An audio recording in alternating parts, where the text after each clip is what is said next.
This is another one in the Shop Talk series that I've been doing the last 6 months or so. I think this is Shop Talk number 6. Shop Talk number 6. I want to talk briefly about this little dash panel for one of my snowblowers. I actually have two snowblowers. I have a two-stage Toro, which I alluded to in a recent video. I had to replace the main drive wheel, which has already been done.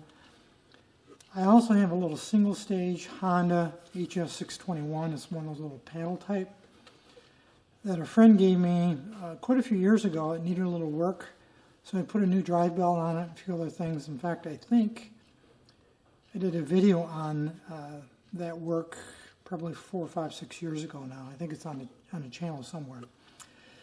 Nonetheless, the other day I got this blower out for the winter. Put fuel in it, got it running, checked it over because I normally store my equipment empty of fuel, and put it in the garage, and all of a sudden I noticed the smell of gasoline. And my wife came home later in the day and she said, "There smells like gas in the garage." I use this up near the house. I use the big Toro 2-stage out near the shop and around my barn. And anyway, so I pulled it out of the garage, put it back in the pole barn overnight, and this morning I tore it apart to try to figure out what was going on. I figured it was probably going to be a fuel line, and it wasn't. This unit has an integral, easy for me to say, an integral fuel tank. That's what this is right here. Here's the fuel tank. There's the filler on the top. An integrated fuel tank right into the dash panel. And what I discovered through trial and error, and I drained the tank and checked the fuel lines, it actually had a leak in the seam right there of the fuel tank. This is a 2-part tank, you can see here. And at the factory it was heat welded together like a clamshell. And what I found and what I discovered, let me get my light here for you, is that right where you see the red arrow right here is where it was leaking at the seam right there. So I used water, by the way, I took the fuel out and filled it with water, clean water, and let it set. I dried it off, let it set, and I could see literally drops of water coming right from this spot right where my finger is.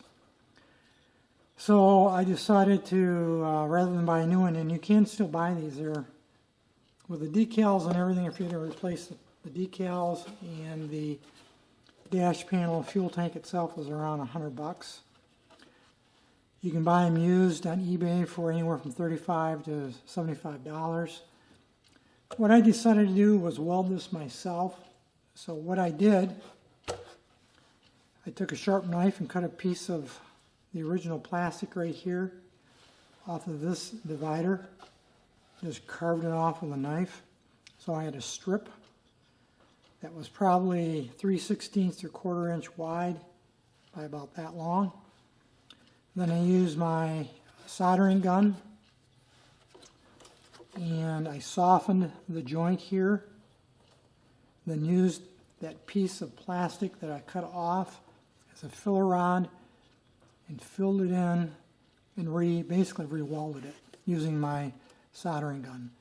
Now that's not very pretty, I admit that. It's not nice and finished because I did use a soldering gun, a pointed soldering gun, and I went well beyond each side, as you can see here. I went well beyond where I believe the leak was, just to make sure that it wasn't creeping on me and dripping down on a low spot. So filled it with that piece of plastic I cut off, melted the seam back together, then I refilled it with water, positioned it like I had it before to check for leaks, left it for the better part of a day, and it's bone dry.